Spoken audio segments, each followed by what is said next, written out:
Hello guys, welcome to Techavro. Hope you guys are having a great day. In this video I'm going to show you how can you convert photo to PDF in iPhone or iPad. So guys, it's very easy.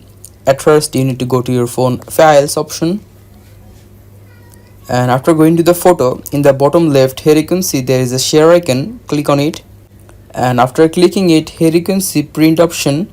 Just click on print.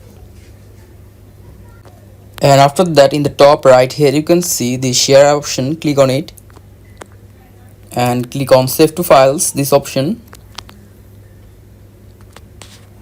Now click on save. It is save again. Now just check for it,